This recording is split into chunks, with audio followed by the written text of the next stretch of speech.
Fire field.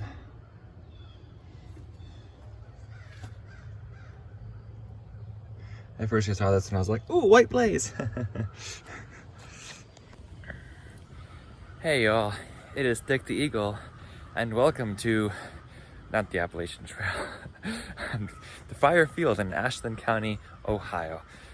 First week has gone fantastic. A few behavioral issues here and there, but you know, that's always going to happen in the school. I really love the joys that I see and get to experience the teaching. We really focus on those joys, and that's why teachers love teaching, because you see the growth in a student even just over 1 week. You see students who want to learn, who are eager to learn, who thank you for helping them through an assignment, and that in itself is a blessing. Welcome to the trail, you all. Just hear the birds, see the woods. It feels good to be back in the woods. Today I want to share with you all a little bit about what I learned on the Appalachian Trail and what tips I would give to a fellow thru hiker or a hiker preparing for the Appalachian Trail. But first, I do want to give a small moment of silence to the AT communities who are affected by Hurricane Helene, who are trying to recover right now. And they just need our help and support and our prayers as they work on recovering. The water's gone down. Many have, thank you, great moment of silence. But many still need our help, and there's Uncle Donnie's has made excellent progress on recovery. So have many of the community towns, but it's still a long road to recovery. I know the Georgia section is close to reopening, and the Great Smoky Mountains are close to reopening, as well as the area south of Shenandoah National Park. But much of North Carolina around Hot Springs is still going to be closed for a while. Tennessee around Irwin, and the Blue Ridge Parkway in Virginia is still closed indefinitely. So we have to see how long that lasts, and I hope that it's reopened in time for the AT class 2025, but there will be a lot of bridge reroutes because so many bridges are out. Anyway, let's have a moment to just be in that area with those communities.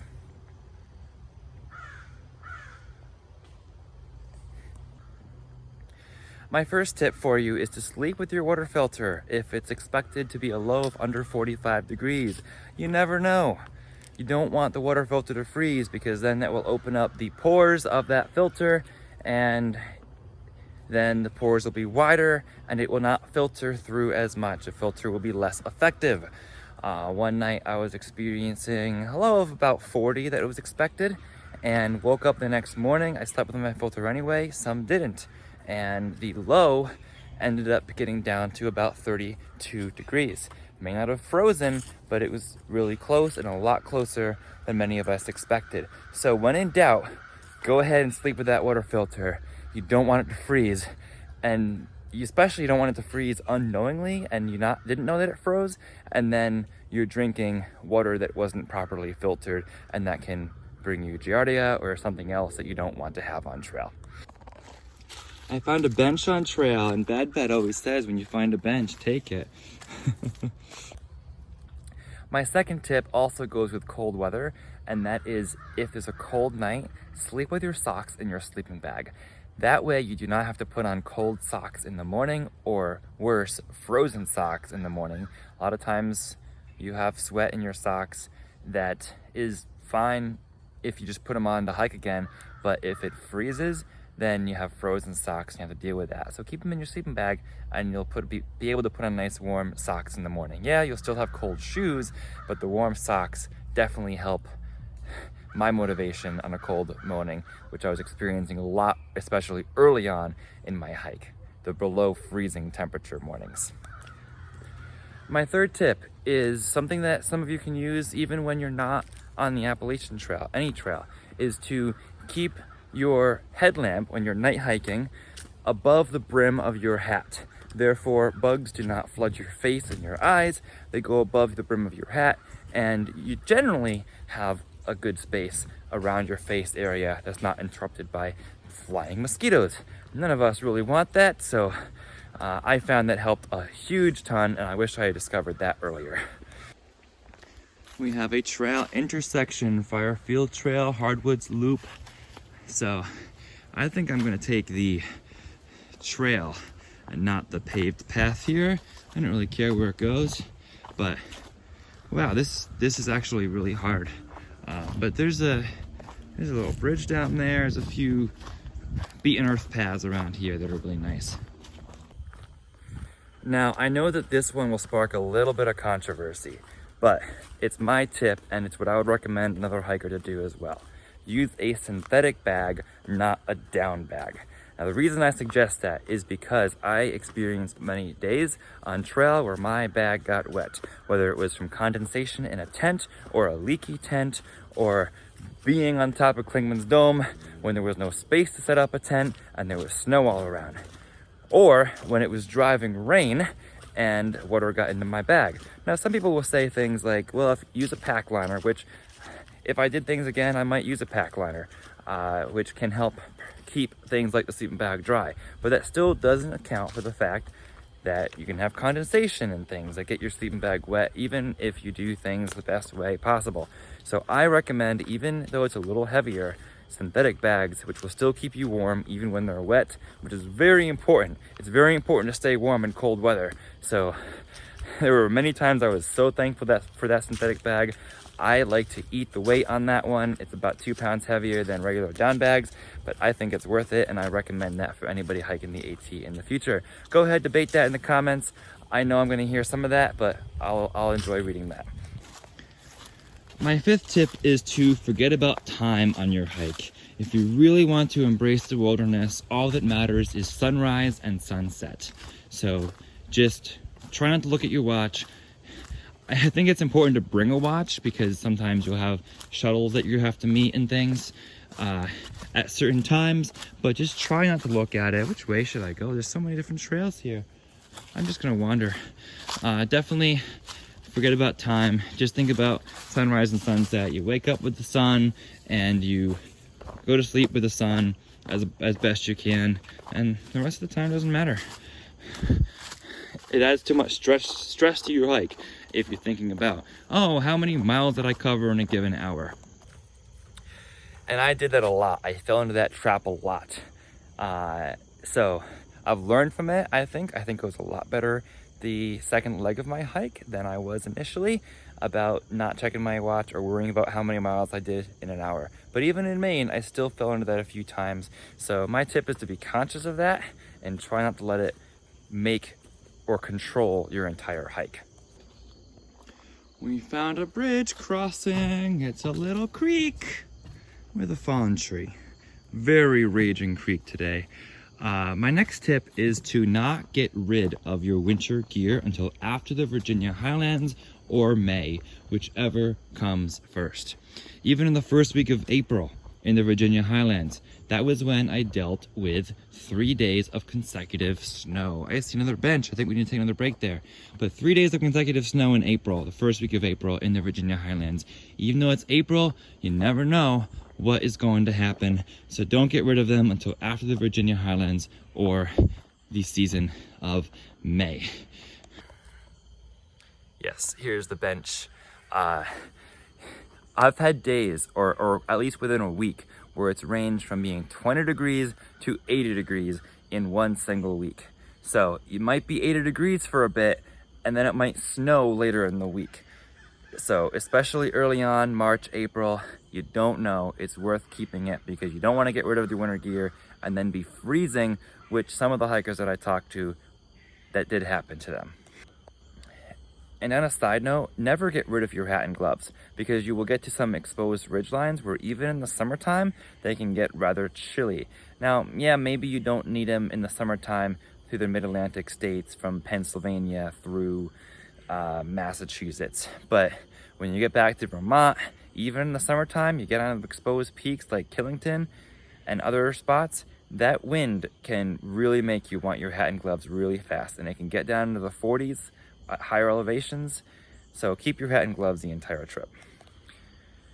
Number 7, weight matters, ounces matter. I started my shakedowns with a 7-pound pack. I didn't realize it was 7 pounds by itself until I actually weighed it. And I was like, whoa, I've got to get lighter than this. And then as I hiked, I kept thinking, well, this is heavy. I can get lighter than this. I hiked with a hammock system that was like 11 pounds with the hammock and the underquilt and the tarp and everything together. It was a lot of poundage that I saved by going to a tent at Neil Gap. And then later on, eventually, when I came to New Jersey, I got rid of my AT book because I hadn't really needed it on trail. I was able to rely on the technology.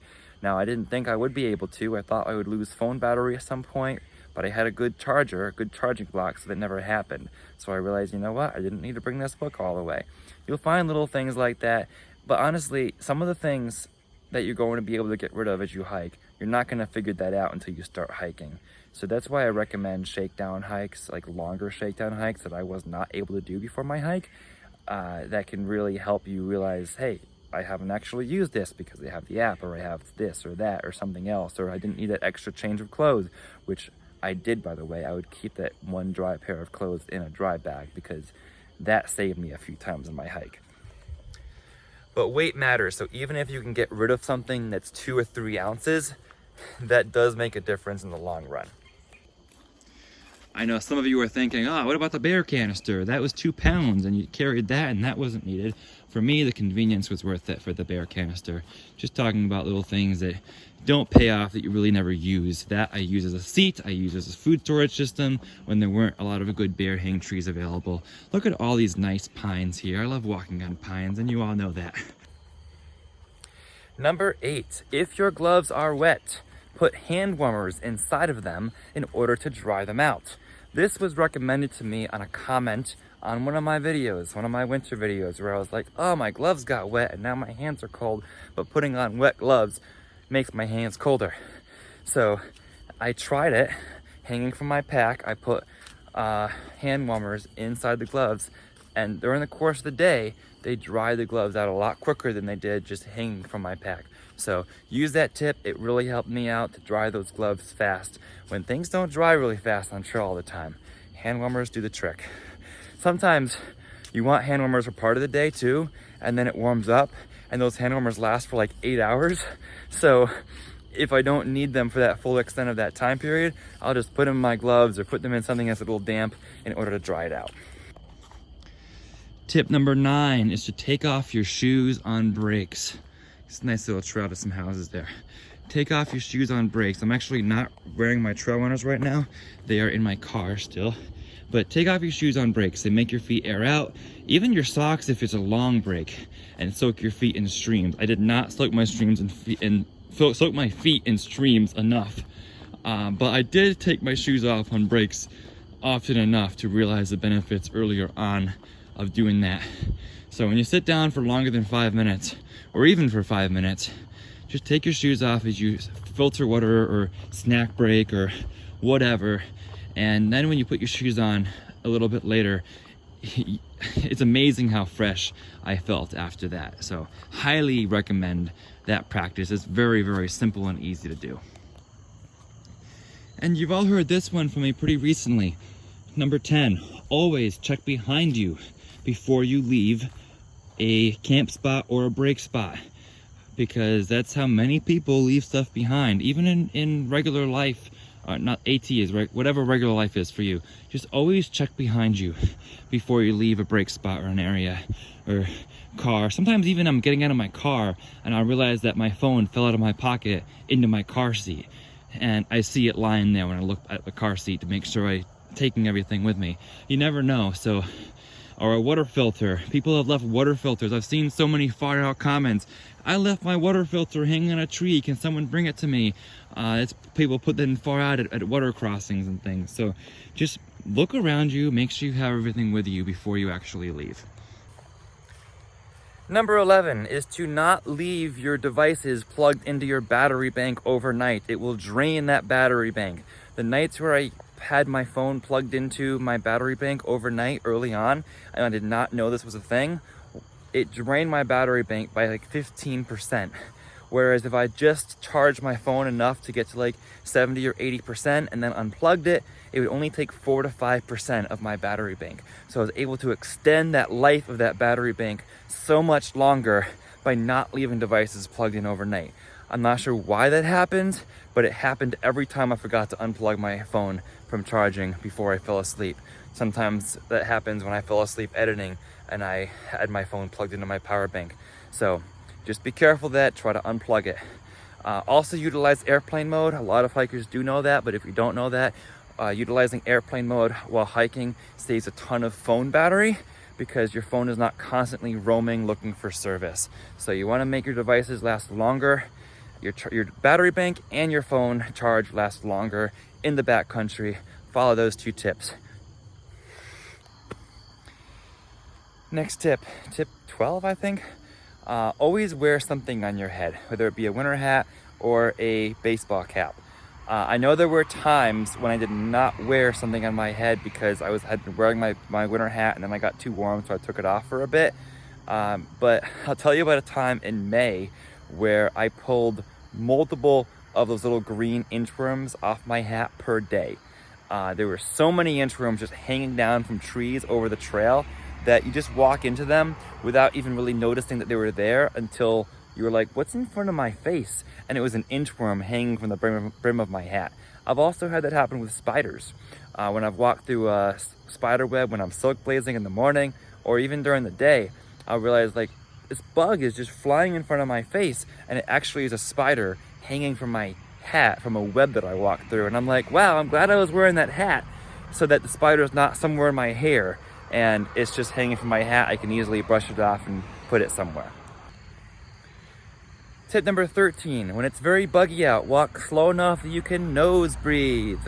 Yes, I know that you have head nets too, and I did use my head nets a few times. I did not use them at all in the fall though, during my second leg of the journey, or last leg of the journey, I guess I should say. But walk slow enough so that you can nose breathe, because when you breathe with your mouth, those bugs are getting into your mouth, and that's really not pleasant. Yeah, it's not going to do anything physically harmful to you, really, but it's just not pleasant. And yeah, you can walk with your head net, but I found that it got me warmer a lot faster, especially on the warm days, that I prefer not to do that. I just prefer to just keep my mouth closed so I could just nose breathe and the bugs wouldn't get inside my mouth or they wouldn't fly up your nose or anything. The only thing they would do would be get in my ears, and that's when I started wearing that buff over my ears in June, especially May and June, so that that wouldn't happen. So here we go. So when it is super hot, it's better to tackle a big hill by not looking too far ahead. When you're just walking forward and not looking how far do I have to conquer this hill, you'll get discouraged if you realize you have like more than a mile left before your hill stops. So I recommend just one step at a time, walk forward, don't look at how far ahead you're going, and just walk. And you'll actually realize that you get there sooner rather than later or it will feel sooner at least when you don't pay attention to how far you're going. And that's a huge, huge encouragement. At least it was for me. On this bridge right here, my next tip number 15, is to set small goals. So when I was through hiking the Appalachian Trail, I realized quickly that setting my goal on Katahdin was not healthy. It seemed like the impossible task that seemed so far ahead and did not give me the encouragement or motivation when I was as far south as, say, Tennessee or Virginia, because it seemed that even if I had a big day, that destination was still so far away. But if I set smaller goals, like I'm going to hike to Fontana Dam, and then I'm going to hike to the Standing Bear Hostel, and then I'm going to hike to Max Patch, and I'm going to hike to Rockfish Gap, and I'm going to get to Harper's Ferry. Those little smaller goals made me realize the progress that I was making. Not that the AT is about progress, but it gave me good motivation and made me feel better about myself, having those smaller goals and just focusing on getting to that place and laying out a small plan, not like a concrete plan, but a small plan about how I would get to that point that seemed like they were actually closer and more reasonable, realistic goals in a shorter time frame. Now, I would say that it's really good not to plan your daily stops concretely. I did plan my hostel stops, you kind of have to with reservations for that. But if you can just walk and not pay attention to where you're gonna stop for the night that much, that really gives you a lot more control in the day, so that the day doesn't have control over you per se. So does that make sense? If you're focused all day on I need to get to this shelter, you're going to be thinking about, am I on pace to get to this shelter? Am I behind schedule? I need to speed up to catch up. But if you're not thinking about that and you're just gonna walk and then find a location to stop once you start reading comments and such later on in the day, like 5 o'clock, which is what I started doing, 5 or 6 o'clock, I would start thinking, okay, now I'm getting to the end of the day, where am I going to stop? But that allowed me the time to the rest of the day not think about where I'm going to stop and just focus on being in nature. And I think that was a huge win in hiking the Appalachian Trail. There's the AT barn here. No, oh, not the AT barn, the Ashland barn here in Ohio. Wow, I just did that.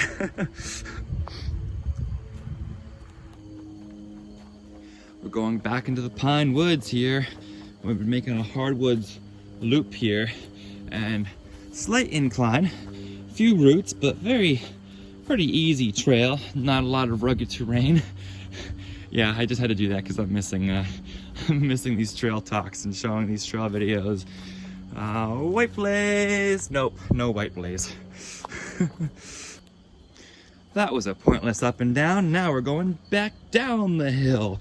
Oh, remember when I did that a lot? It was just like, oh, we're going up, now we're going down. We're going up, we're going down. Sometimes it got annoying, but you know what? Now this one makes me think of it and in a way miss it. It's beautiful out here. Tip number 16, I think is 16. Promise yourself some small rewards when you get to a destination that might be a little hard. So what I would do sometimes if I really didn't enjoy climbing a hill, I'd say, let me finish climbing this hill, and when I get to the top, I can have pull out my Skittles bag or my Sour Patch Kids or whatever I had with me, just to give myself a small treat and motivation once I accomplished this small goal that I had for myself. Number 17, this is the big one. Never count on trail magic, even if you hear about it ahead of time. There were a number of occasions, I didn't even mention it in my blog anymore. I know I mentioned it the first time I heard that Fresh Ground was in the corner. Then I started worrying, well, what if he's not here? But then there were times where somebody was like, oh, there's trail magic ahead. And I was like, oh, great, that's amazing. And then I'd get there and the trail magic was gone. That happened a lot more than I said on my blogs. But I chose not to focus on that because I didn't want to focus on disappointment or be disappointed. So I started checking my expectations and be like, okay, somebody said there's trail magic there. That it's exciting, but I'm not going to be excited until I actually see it. So I'm not going to expect it to be there. What I will do instead is I will promise myself that I will take a break at that trail magic location, either to have a snack or reward myself for getting there, so that whether or not the trail magic is actually there, I will still have a small reward at that location. So I'll get to that location, but not be disappointed. Control those expectations, otherwise it can ruin the rest of the day. I've actually started doing that in life now too. When I was looking at a place to possibly rent, when I'm trying to find a place to live out here, I was like, I'm not going to believe that this is true until I actually see it and get the key, or I'm not going to believe, even after, oh, that railing's not sturdy, even after filing an application, I'm not going to be excited until I actually get the key and start living there, because somebody else could still snatch it up or something could still happen. Until I get that key and I'm actually moving in, I'm not going to get super excited because I don't want to be disappointed multiple times if I keep like losing the place, where I'm not really losing it if I don't have it yet, but if I start believing that I'm having it and I celebrate getting the place before I actually got it, that's the same thing for trail magic. So you can apply that to life too. Eat high calorie foods. This is the next tip. Eat high calorie foods whenever you are hungry. I just started looking in that woods to see if it was a good stealth spot, because I looked at my watch, it's like 6:30, and I'm like, ooh, I need to start looking for a stealth spot. So I looked into the woods, and then I realized where I'm at. I was like, oh, it's pines. Anyway, eat whenever you're hungry. Some days I would be looking, or I'd be walking, and it'd be mid-morning, and I'd be super hungry. Be like, well, that's odd, I'm super hungry. If I'm like extremely hungry, I would eat a peak refuel at 9 a.m. or 10 a.m. or whatever. Or at Trail Magic, I had like 2 burgers at 9 a.m. in the morning when I had that Trail Magic in Maine at Route 4. Eat whenever you're hungry. It doesn't matter what time of day it is. That also goes along with the tip of trying to just forget about the time. You don't have to eat lunch at noon. Some people were religious about that. Eating lunch at noon, you have to stop at noon for a break wherever you're at. I was more like, you know, I'll stop where there's hopefully a nice view, or if I see a really nice bench or a log to sit on, I'll stop there for a break and eat. Just kind of feel it as you go and find good break locations, not plan, I'm gonna stop at this mile or at this time or so forth. But don't gorge on food, otherwise you'll need to dig cat holes more often than you might want to, or not make it to a privy. So don't gorge on food. I learned that too, but just eat food when you're hungry. Doesn't matter what time of day it is. If you're someone who eats specifically at specific times in life for work reasons or whatever, because you have a break at this given time when you're working, don't bring that on trail, because then it micromanages your day. And again, you don't get to enjoy just taking in nature. Tip number 19 goes along with that too. Just focus on the journey, not the destination. Just try to embrace what's around you and focus on enjoying the world around you. Kind of like what I'm trying to do right now, although I'm recording a lot of video.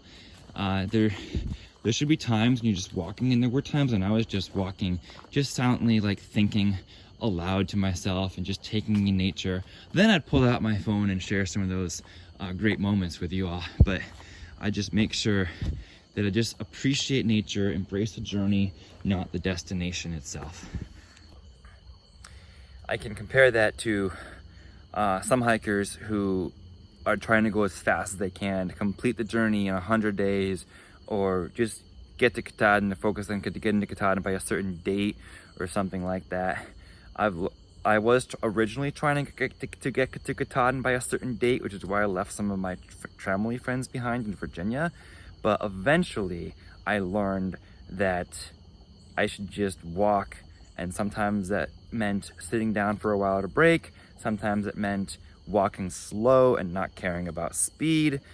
And I really started embracing that in my last leg in Maine, just enjoying those lakes and sitting down for some longer breaks and really not caring how my day went. It did mean some slower miles, but I still got to Katahdin on a nice day, beautiful weather. I think it worked out exactly as it was meant to. And tip number 20 is to look back while you're climbing a mountain. There were times when the best view was before the summit.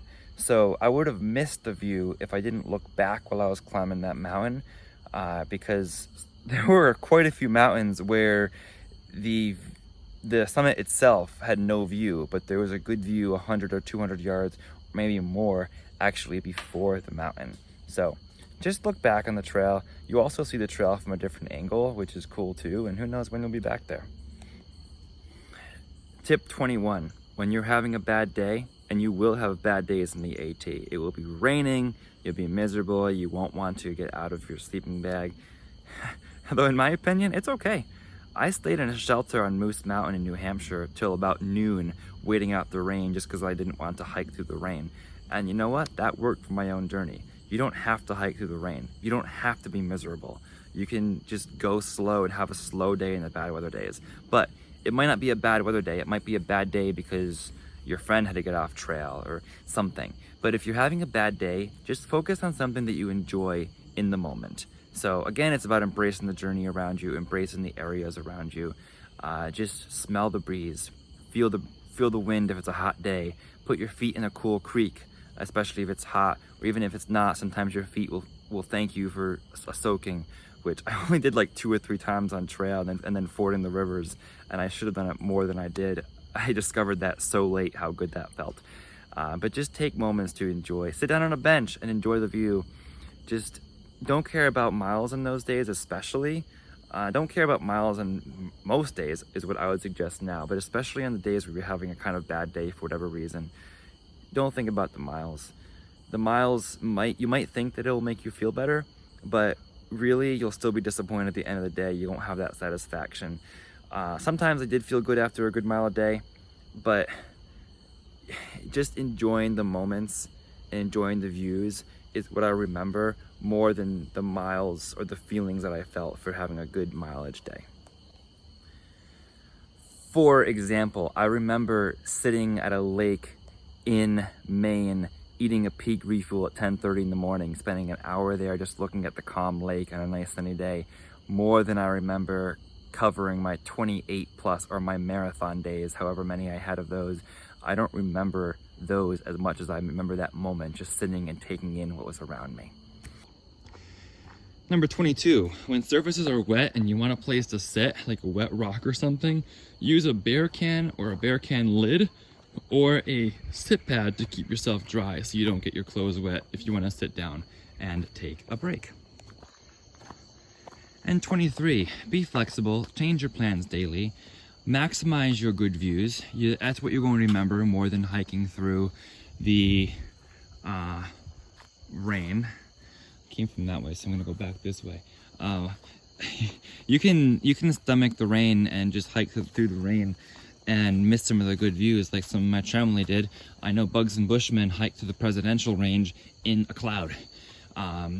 They may have done the Franconia Ridge in a cloud too, I don't really know for sure.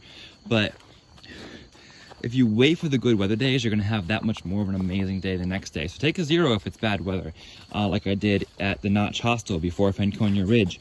And even if it's just cloudy and you know you're going on an open ridge, just take a slower day that day. Wait for the open ridge and beautiful views the next day.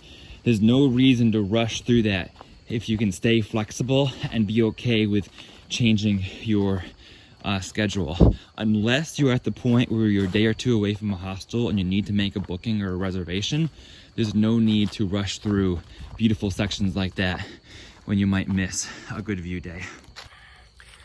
You may think that I got extremely lucky in my hike with views and good weather, and that is still the case, it's still true, but I also spent extra care to maximize my views so that I could show you all and so that I could enjoy them myself.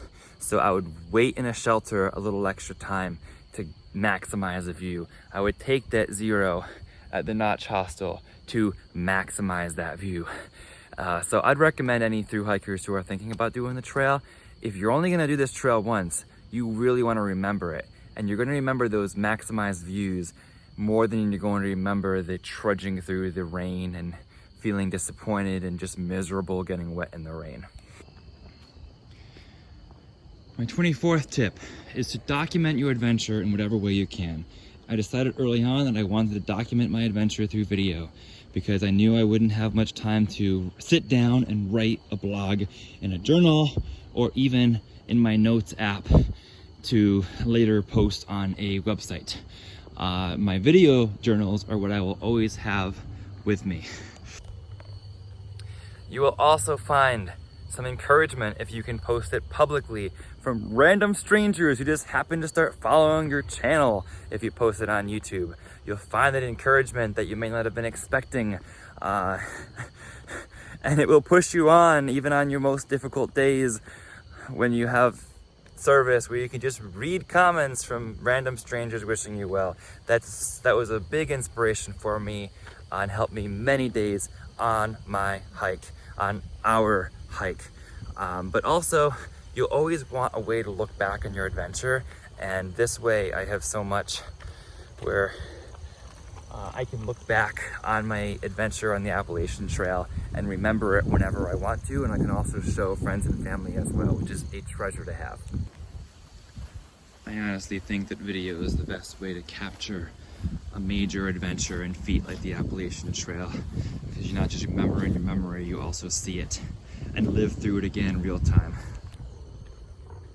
And my final tip for you all, tip number 25, is to push through discouragement, uncertainty, and pain whenever you can. Now, don't get me wrong, don't ignore pain. Definitely listen to your body. But there are times when pushing through that pain, discouragement, uncertainty will reward itself. Because sometimes, many times, God is working out something in the background that you won't know until His timing, until God's timing. So listen to that timing.